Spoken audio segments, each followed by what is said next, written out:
오늘 함께 나눌 말씀은 마태복음 8장 23절부터 27절까지 말씀입니다. 마태복음 8장 23절부터 27절까지 말씀입니다. 같이 읽겠습니다. 배에 오르심에 제자들이 따랐더니 바다에 큰 놀이 일어나 배가 물결에 덮이게 되었으되 예수께서는 주무시는지라 그 제자들이 나와 깨우며 이르되 주여 구원하소서 우리가 죽겠나이다. 예수께서 이르시되 어찌하여 무서워하느냐 믿음이 작은 자들아 하시고 곧 일어나사 바람과 바다를 꾸짖으시니 아주 잔잔하게 되거늘 그 사람들이 놀랍게 여겨 이르되 이가 어떠한 사람이기에 바람과 바다도 순종하는가 하더라. 아멘. 오늘은 어찌하여 무서워하느냐 하는 제목으로 말씀을 나누도록 하겠습니다. 어제 우리는 말씀을 통해서 예수님께서 가버나움 지역에 계시다가 이제 강을 건너서 가다라 지역으로 이제 가실 생각을 가지고 너희가 강을 건너가 있어라 이렇게 이제 사람들에게 얘기를 했는데, 가다라 지역이라는 것은 이제 가버나움도 외진 지역이었는데 가버나움보다도 더 사람들이 깊이 아는 그런 지역이었기 때문에 사람들이 이제 예수님을 따르지 않았다. 그래서 지금 배를 타고 예수님과 예수님의 제자들이 가다라 지방으로 이제 가게 되었다 하는 것이죠. 예수님의 제자들이 예수님과 함께 가다라 지방으로 지금 배를 타고 가고 있죠. 오늘 말씀을 보니까 예수님은 잠이 들어 계셨고요. 제자들은 불만이 많이 있었을 거예요. 가다라 지역으로 가는데 기분 좋을 사람이 누가 있겠습니까? 거기 냄새나고 우상단지 많고 돼지 키우고 막 가기 싫은 거죠. 예루살렘으로 가고 어디 뭐 도시로 가고 로마로 가고 성공으로 가고 막 교회 부흥으로 가고 성장으로 가고 교회 막 사람들이 많이 모여서 으쌰으쌰하고 가고, 이런 거 뭐 싫어하는 사람 어디 있겠어요? 다 그거 하고 싶죠. 막 에너지가 넘치고 막 찬송을 하고 막 기쁨이 충만하고, 실제 삶이 기쁨이 충만한 건지 아니면 교회 나와서 찬송할 때만 기쁨이 충만한 건지 모르겠는데, 하여튼 눈에 보여지는 거, 스피커 막 크게 틀어놓고 막 웅장한 음악을 틀면 가슴이 막 웅장하게 떨리는 것 같고, 그런 거 다 좋아하죠. 다 좋아합니다.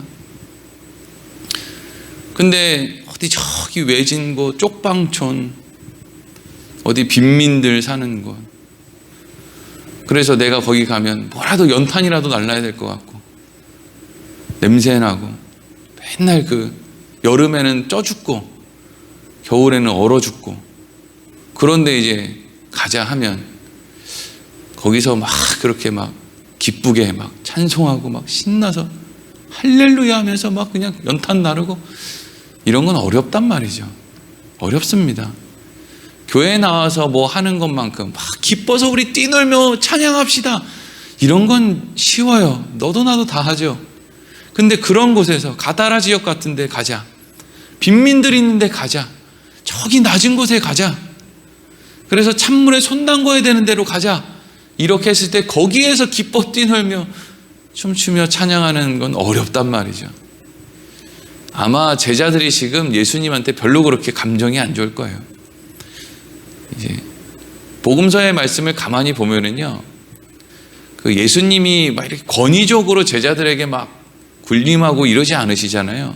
그래서 처음 예수님이 제자들을 불러서 뭐 베드로야, 뭐 마태야, 뭐 이러면서 부를 때 하고, 십자가를 이제 거의 지실 때가 되면은요, 이 제자들이 예수님을 아예 밟고 있어요. 밟고 있어. 처음에 막 기적을 처음 보고 막 이럴 때는 주여 나를 떠나소서 나는 죄인입니다 막 이렇게 따라 나섰는데, 시간이 조금 지날수록 베드로가 이제 예수님 정신 차리세요.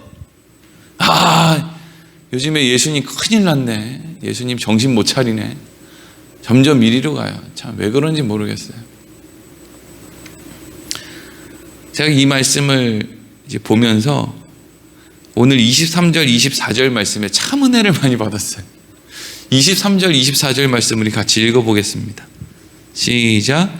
배에 오르심에 제자들이 따랐더니 바다에 큰 놀이 일어나 배가 물결에 덮이게 되었을 때 예수께서는 주무시는지라. 아멘. 어제 그 제주도 남서쪽에서 4.9의 지진이 일어났다고 막, 그 지진이 일어난 것보다 지진 왔다고 문자가 요상한 소리를 내면서 울려서 얼마나 깜짝 놀랐는지 몰라요. 운전하다가 그냥 화들짝 놀랐어요. 우왕 이러고 이제 문자가 오더라고요. 뭔가 이렇게 막 흔들리고 막, 지금 예수님이 타고 있는 배가 무슨 요즘에 우리가 이렇게 어디 갈 때 타는 막 뚜껑이 덮여가지고 이제 실내로 들어가면 뭐 비도 안 맞고 이런 배 아니잖아요. 그러니까 지금 큰 놀이 뭐 이렇다, 막 파도가 쳤다라는 것은 예수님이 지금 배에 타고 계신데 그 물이 배 안으로 들이쳤다는 이야기잖아요. 근데 놀라운 건 예수님이 안 일어나신다고요. 예수님이 계속 주무시고 계시는 거예요.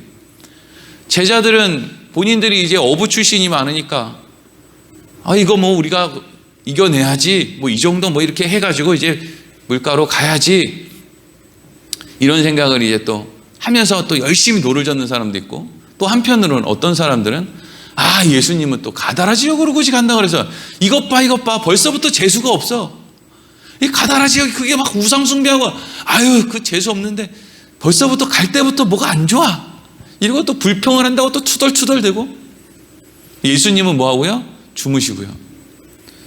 그럼 이제 예수님은 왜 주무셨을까? 제자들 시험하려고 주무셨을까요? 이런 데서 굳이 시험하지 않아도 얼마든지 뭐 예수님 기도하시고 계실 때도 또 배 타고 가다가 얼마든지 이렇게 여러 가지로 할 수 있는데, 뭐 이때 예수님이 자는 척하고 뭐 이렇게 시험을 하시겠습니까? 치사하게. 그럼 예수님은 왜 이렇게 주무실까요? 너무 피곤한 거예요. 너무 피곤해. 육신을 가지고 이 땅에 오신 예수님이 너무 피곤하다고요. 왜 너무 피곤하냐? 사람들이 자기 생각만 하고 예수님께 오는 거예요. 자기 생각. 그 자기 생각이 뭐예요? 내 병 요거 고쳐야 된다는 거예요.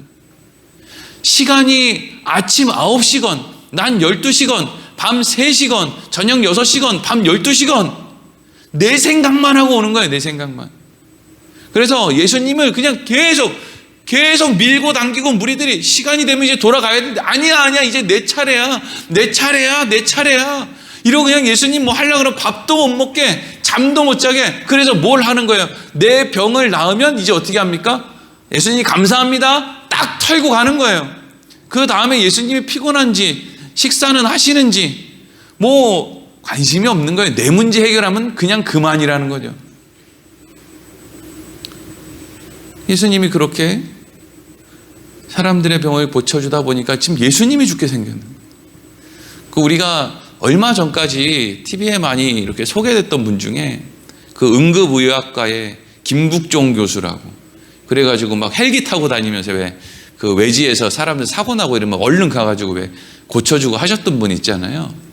그분이 이렇게 이제 응급의학과 일 하시는 걸 보면 저러다 저분이 먼저 죽겠는데? 저 죽어가는 사람 살리다가 저 사람이 먼저 죽겠다 라는 생각이 들어요. 사람들은 그 응급한 상황에 빠진, 그래서 어디 뭐 섬에 놀러 갔다가 조난이 됐는데 뭐 어디 미끄러져 넘어져서 피를 철철 흘리고 그러면 사람들은 그 조난당한 사람을 생각하는 거예요. 지금 얼른 가서 구해야 된다고. 근데 구하러 가는 사람도 생각해야지.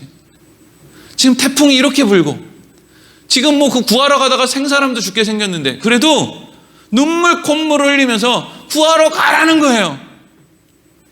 근데 그렇게 해서 목숨 걸고 소방대원들이 아니면 이런 응급의학과 교수들이 열심히 가서 이제 살려서 데리고 나오면 그 다음은 이제 어떻게 되는 거예요? 감사합니다 이러고 끝이에요. 기억 안 하죠? 내가 그런 일을 경험했다고 해서 이제는 나도 다른 사람을 위해서 그렇게 해야지, 여기까지 안 나가죠. 그냥 내 필요를 채웠다, 끝났다, 신난다, 이제는 그냥 일상으로 또 살아야지, 그냥 그게 끝이죠. 아무런 일이 일어나지 않는 거예요.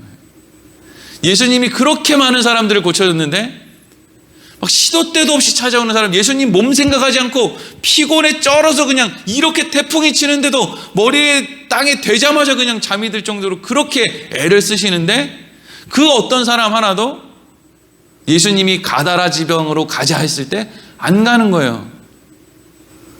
병 고쳐주신 건 고맙고요. 여태까지 하나님 내 인생에 나에게 도움을 주신 거 고맙고요. 나한테 구원 주신 것도 고맙고요. 내가 이렇게 신앙생활 하는 것도 너무 고맙고 다 감사한데 가다라지가 안 가요. 안 한다고요. 나 고맙습니다. 그래요, 고마워요. 누가 안 고맙다고 합니까? 그런데 그게 끝입니다. 더 이상 뭐 이거저거 얘기하지 마세요. 이거죠.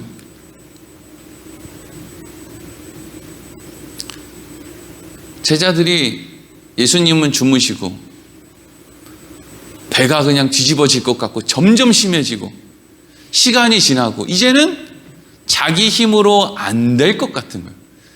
그러니까 그전에는 우리가 어부고 뭐 예수님 깨워봐야 뭐 하겠어. 우리가 이거 해결해야지. 예수님 일어난다고 뭐 예수님이 바람을 잠잠하게 하겠어. 물을 잠잠하게 하겠어. 우리가 해야지. 그리고 막 하는데 안 되는 거죠. 안 돼. 우리가 우리 힘으로 뭐 할 수 있습니까? 우리 힘으로. 사람 마음 하나 돌이킬 수가 없어요. 우리 힘으로는. 참 그런 거예요. 여러분, 우리가 기도해야 되는 이유는 우리가 할 수 없는 일 투성이기 때문이고요.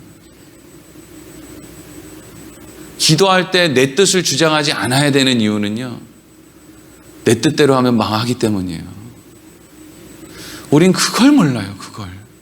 그렇게 살아왔는데, 그렇게 오래 살아왔는데, 그래서 이거 내 뜻대로 돼도 별거 없구나 라는 것을 여태까지 경험하며 살아왔는데, 여러분, 우리가 1960년대 70년대 쌀밥에 고깃국만 먹으면 얼마나 행복하게 신앙생활 할 수 있을까?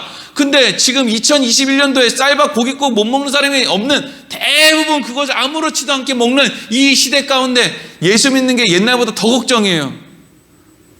그게 뭐예요? 내 뜻대로 된다고 다 되는 게 아니구나. 아무것도 아니구나 이거. 여러분, 그것만 분명히 알아도 싸울 일이 없어요. 싸울 일이 없어. 지지 않을 이유가 없다고요. 내 뜻대로 돼도 별게 없다라는 걸, 그것만 알아도 싸울 일이 없다니까요. 장로님, 권사님, 집사님 하고 싶은 대로 하세요. 괜찮아요. 싸울 일이 없어요. 왜? 내 뜻대로 된다고 딱히 좋은 게 없어요. 자, 여기서 질문. 그러면 예수님은 지금 너무 피곤하셔서 그냥 머리 닿자마자 그냥 배에 주무시고 막 배가 뒤집어지는 줄도 모르고 그냥 주무시고 계신다. 그러면 예수님은 그렇다고 해서 이 상황을 전혀 모르실까요? 제자들의 마음, 지금 뭐 배가 어떻게 되고 이런 상황에 대해서 예수님은 전혀 그냥 잠자고 있으니까 아무것도 모르는 그냥 그런 상황에 있었을까요? 저는 그렇지 않았을 것 같아요. 잘만 하니까 잤을 것 같고. 예수님은 배가 안 뒤집어진다는 걸 알아요. 왜? 아버지를 믿으니까.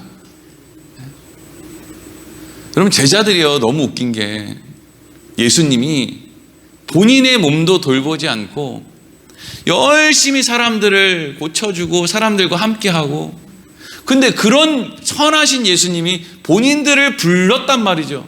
그리고 본인들을 불러서 그 능력의 예수님이 함께 배를 타고 가다라 지역으로 가자고 한단 말이죠.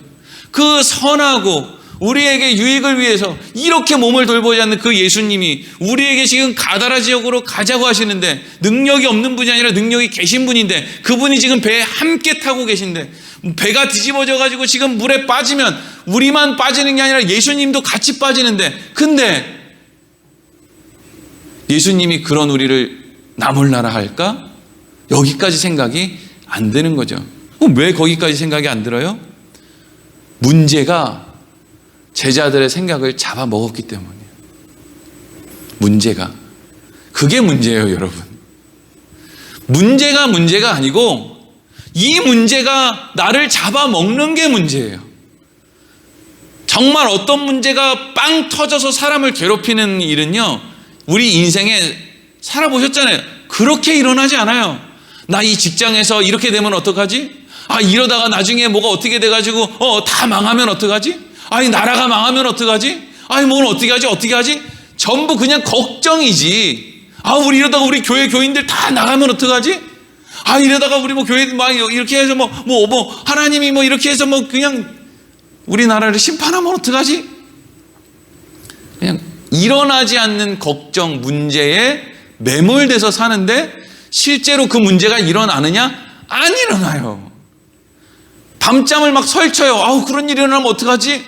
근데 실제로는 괜히 밤잠 설친 거죠. 왜? 안 일어나거든요. 가만히 내보면. 대부분이 안 일어나는데 대부분이 그냥 걱정하는 거예요. 그게 걱정이죠. 하다 안 되니까 이제 제자들이 예수님을 깨워요. 25절에서 27절 읽겠습니다. 시작. 그 제자들이 나와 깨우며 이르되 주여 구원하소서 우리가 죽겠나이다. 예수께서 이르시되 어찌하여 무서워하느냐 믿음이 작은 자들아 하시고 곧 일어나사 바람과 바다를 꾸짖으시니 아주 잔잔하게 되거늘 그 사람들이 놀랍게 여겨 이르되 이가 어떤 사람이기에 바람과 바다도 순종하는가 하더라. 아멘. 제자들이 예수님을 깨우면서 예수님 일어나 보세요. 우리 너무 힘들어요. 이렇게 깨우지 않죠? 예수님! 아니면 너무 지금 정신없어 발로 찼을지도 몰라요. 미워서. 어떻게 잘 수가 있어. 우리 이렇게 힘든데. 발로 예수님! 손으로 예수님! 구원하소서. 이 상황이 아주 그냥 너무 본인들의 힘으로 이제 안 될 정도, 배가 아주 그냥 거의 물에 들어갔다 나왔다 할 정도 되나 봐요. 주여 구원하소서 우리가 죽겠나이다. 사실 이게 우리가 물에 이제 배가 침몰하기 전에 육신의 목숨줄이 끊어지기 전에 이런 이야기를 지금 제자들이 한 거지만 사실 영의 눈을 열고 보면은요, 우린 날마다 이런 고백하면서 살아야 되는 거예요. 이 세상이라는 풍랑 속에서 주여 구원하소서. 이 세상에 그 문제거리들이 나를 덮쳐서 내가 죽겠나이다. 예수님이 이렇게 얘기하세요. 어찌하여 무서워하느냐.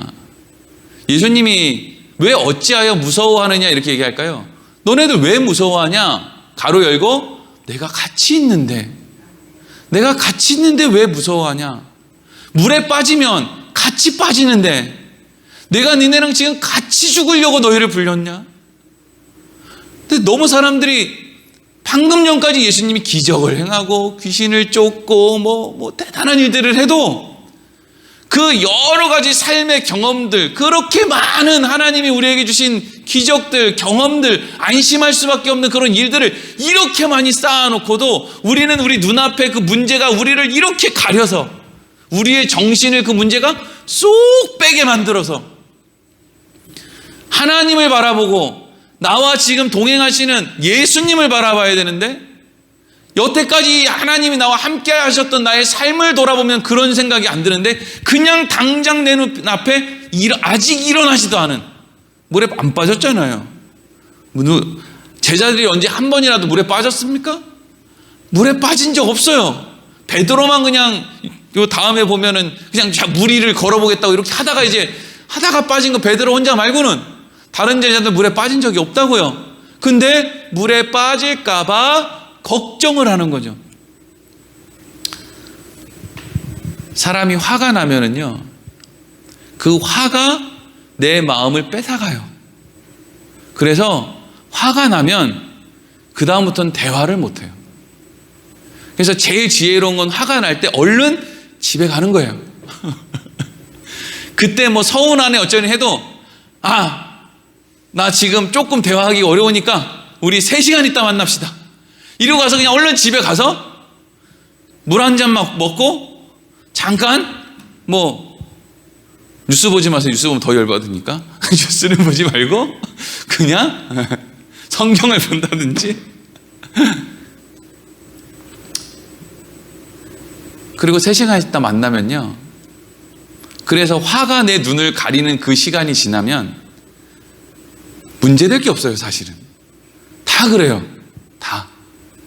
그게 지혜인 것 같아요. 당장 내 화가 내 눈을 가리고 있는데 이걸 뭐 풀어보겠다고 대화를 더 주고받으면 안 풀려요. 왜? 우리는 내 눈을 가리고 있는 이 내 감정의 이 화를 이길 실력이 있는 사람이 거의 없어요. 오래 살고 배우고 경험한다고 이 화가 줄어들지가 않아요. 경험이 많은 사람은 많은 사람일수록 또 그 사람들이 갖는 화가 있고, 모르는 사람은 모르는 사람이 갖는 또 화가 있어요. 다 저마다 그 감정의 화가 남이 있어요. 이게 내 눈을 가린단 말이죠. 그래서 문제가 이 화남이 내 눈을 가리기 때문에 잠언 말씀에 이런 말씀이 있어요. 여러분 다 들어보셨을 거예요. 잠언 4장 23절에 모든 지킬 만한 것 중에 더욱 내 마음을 지켜라. 생명의 근원이 이에서 남이라. 이렇게 됐죠. 지킬 게 많아요. 가족도 지켜야 되고 재산도 지켜야 되고 뭐 다 지켜야죠. 근데 무릇 지킬 만한 것들 중에 뭘 지키라는 거예요? 내 마음을 지켜라. 그럼 여기서 내 마음이 무슨 마음이에요? 이 마음은 생명과 연결된 마음이에요. 그냥 마음, 무슨 뭐 욕심, 무슨 뭐 음욕, 이것도 내 마음이잖아요. 근데 그 마음 지키면서 큰일 나죠. 여기서 내 마음을 지키라고 할 때 이 마음은 생명의 근원과 연결된 마음이에요. 그럼 생명의 근원과 연결된 마음은 뭐예요? 아버지, 하나님, 예수 그리스도, 은혜. 거기에 그 마음을 지키라는 거예요. 나와 예수님이 지금 이 배에 함께 타고 있어 라고 하는 그 마음을 지키라는 거예요. 여러분, 죽으면 절대 혼자 죽지 않는다. 내가 환난을 당하면 절대 나 혼자 환난 당하지 않는다. 가다라 지방 나 혼자 가는 거 아니다. 내 인생 나 혼자 사는 거 아니다. 어디에 가도, 사망의 음침한 골짜기를 가도 그곳에는 예수님과 내가 손 붙잡고 간다. 그래서 우리가 성찬을 대할 때마다 예수님의 살과 피를 왜 먹고 마십니까? 안 떨어진다, 안 떨어진다. 예수님 우리와 절대 안 떨어진다. 이 마음을 지키라는 거예요.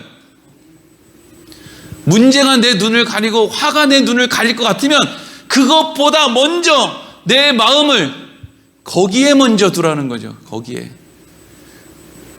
생명의 근원이 거기 있다는 거예요. 생명의 근원이. 여러분, 그게 영적 전투예요, 사실은. 내 마음을 하나님 아버지에게 둘 것인가, 아니면 일어나지도 않은 세상 문제에 둘 것인가. 하나님에게 두면 기쁘고요, 일어나지도 않을 세상에다가 두면 걱정이 생기겠죠. 하나님은 하나님의 자녀들이 쓸데없이 일어나지도 않을 일 때문에 걱정하며 사는 걸 원하시겠습니까?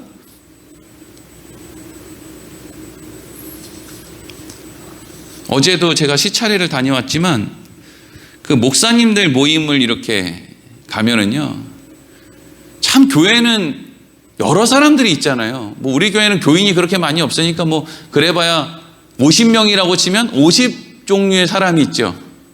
같은 생각을 가진 사람이 한 명이라도 있을까요? 아니면 같은 인생의 과정을 살아온 사람이 한 명이라도 있을까요? 다 틀려요. 다 틀려. 특히 요즘처럼 코로나 시대에는요, 교인들이 정말 반반이에요. 너무 이게 어려운 부분이 뭐냐 하면, 어떤 분들은 코로나 시대인데 교회가 뭘 하냐, 그냥 정해진 주일 예배나 드리고 하는 게 그게 교회의 몫이다 그래서 아무것도 하지 말아야 된다고 이야기하는 사람들도 많이 있어요. 어떤 사람은 그렇다고 우리가 어떻게 아무것도 안 하냐, 마스크를 쓰고 또 방역수칙을 지키면서 또 모여서 뭐라도 해야지 라고 하는 사람들도 있어요. 그러면 이 사람은 틀리고 이 사람은 맞다, 우리가 가름 맡아서 누구 손들어 줄 수 있습니까? 없어요. 왜? 저마다의 생각이, 그런 생각을 하기까지의 과정이 다 다르거든요. 우리 교회에도 공무원분들, 뭐 소방공무원분들 뭐 이런 분 계신데, 맨날 다니는 데마다 막 코로나 환자 발생하고 막 어디 와서 사고 나고 막 이런 것만 보는 사람들은요, 생각이 다르죠. 맨날 그것만 보니까. 네? 전혀 다른 사람들이 교회에 있어요. 근데 이제 그런 사람들과 함께 이제 목사들은 실력이 없거든요. 여러분, 목사들이 실력 있다고 생각합니까? 무슨 실력이 있을까요? 그냥 다 똑같은 죄인이고 아무것도 모르는데. 근데 여러 종류의 사는 사람들이 실력 없는 목사와 함께 교회에서 신앙생활을 하니까 자꾸 어디로 가느냐면요, 목사는 기르고 가르치는 역할을 하는 게 목사잖아요. 근데 시간이 지나면 목사가 무슨 뭐 대단하게 배울 게 있습니까? 사람이 사람한테 뭐 그렇게 대단하게 배울 게 있어요. 그러니까 점점 이제 시간이 지날수록 관리자가 되는 거예요. 저 목사 그냥 관리자지 뭐, 교회 마당이나 쓸어, 교회 비 새면 비나 막아, 뭐 온풍기나 미리 틀어놔, 그게 너 일이야. 그거나 하면 되지. 어차피 너 설교에도 안 들어 아무도. 이리로 가는 거예요. 우리 교회가 그렇다는 얘기는 아니고요. 네. 그런 생각으로 자꾸 간다고요. 그러다가 그 끝에 정점을 찍는 게 뭐냐면요, 너 우리가 월급 주잖아, 쫓겨나고 싶어? 이게 이제 정점이죠. 이 얘기를 들으면 목사들은 정신과 상담을 받거나 이명 증세가 생기거나 이런 사람들이 이제 막 생겨요. 그런 교회가 한둘이 아니에요. 제가 낮에 저 만나러 오는 목사님들 많거든요. 왜 오겠어요? 살려고 와요, 살려고. 그런 얘기 들으면 죽을 것 같은 거예요. 여러분들도 한번 생각해 보세요. 너 쫓겨나고 싶어? 교회 50명이면 50명이 교회 관리나 해. 그런다고 생각해보면 정신병 안 들겠어요? 그러면 이게 중요해요. 이 앞에는 생각 안 하셔도 돼요. 이제부터 중요해요. 그러면 이제 목사들은 자연스럽게 무슨 기도를 하게 되냐면, 하나님, 저 생활비 걱정 안 하고 목회 좀 하게 해주시면 안 돼요? 이런 이제 기도가 나온단 말이죠. 그런 기도가 왜 안 나오겠어요? 모든 성도들도 마찬가지예요. 목사들 예를 들어서 얘기했지만 성도들도 다 마찬가지죠. 직장에 출근하거나 사업을 하거나 뭐 일을 할 때, 하나님 저 싫은 소리 안 듣고 저 좀 예수 믿고 살아가면 안 돼요? 이런 말이 이제 기도할 때 나온단 말이에요. 그 얘기 하고 싶은 거잖아요. 결국에는 하나님, 나 자존심 안 상하고 싫은 얘기 듣기 싫고 나 좀 살 수 있으면 살아가면 안 돼요? 그럼 하나님이 뭐라고 말씀하시느냐? 싫은 소리 안 듣고 자존심 안 상하고, 다른 말로 문제가 일어나지 않고 화가 나지 않고, 그래서 우리가 하나님을 구하고 찾을 일이 없는 삶보다 문제투성이에 자존심이 상하고 마음이 아프고 눈물이 뚝뚝 흘러나고 이명이 일어나고 막 주저앉아도 그런 상황 속에서 늘 나와 함께 하시는 주님을 확인하며 사는 게 너한테는 유익이다, 이런단 말이에요.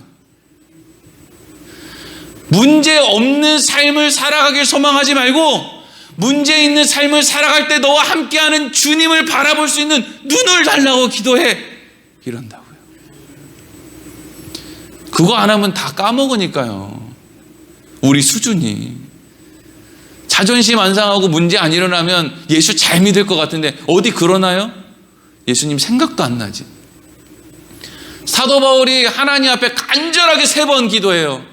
하나님, 저한테 육신에 가시가 있어요. 이것 때문에 힘들어서 목회고 뭐고 아무것도 못할 것 같아요. 이것 좀 없애주시면 안 돼요? 3번 구했다는 것은 아주 그냥 바울이 목숨 걸었다는 얘기잖아요. 이거 고쳐달라고. 그랬더니 하나님이 뭐라 그랬다는 거예요? 내 은혜가 내게 족하다.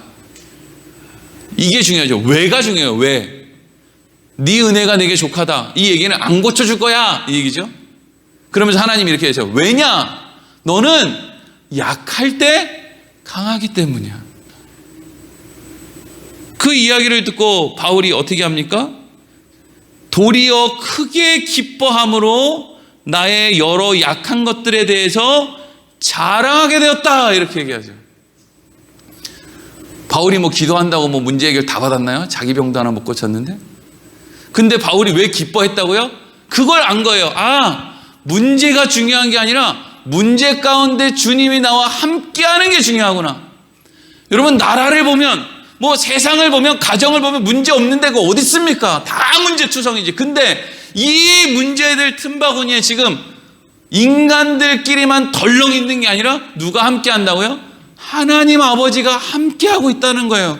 그걸 보라는 거죠. 그게 우리가 신앙생활을 하는 이유고, 교회에 다니는 이유고, 함께 믿음의 길을 걸으면서 서로 위로하고 격려하는 중요한 주제죠. 목사님, 너무 힘들죠? 상처받죠? 근데 그 문제 가운데 주님이 함께 하십니다. 성도님, 직장 생활하고 사업하고 가정 돌보고 너무 힘들죠? 그냥 머리부터 발끝까지 안 아픈 데가 없죠? 근데 그 문제 가운데 혼자 계신 게 아니라 그 문제의 배에 지금 주님이 함께하고 계신다고. 어찌하여 무서워하느냐? 믿음이 작은 자들아. 혼내는 게 아니에요. 어찌하여 두려워하느냐? 눈을 크게 뜨고 왜 주위를 못 살펴? 얘들아, 나 여기 있잖아. 나 여기 있다고. 이 배에 내가 타고 있잖아. 혼자 가는 거 아니잖아. 같이 가잖아. 왜 그렇게 겁내? 아버지가 같이 타고 있잖아. 이거죠. 그렇기 때문에 예수님이 부활하시자마자 제자들에게 뭐라 그러세요? 너희에게 평강이 있을지어다. 이 얘기는 나는 니네 안 떠난다. 그러니까 너네는 이제 평강 안에 있을 거다. 걱정 말아라. 내가 니네 대신 죽었다 살았다. 걱정 말아라. 이젠 더 이상 너희들 문제될 거 없다. 내가 너 절대 안 떠난다 이거든. 기도하겠습니다.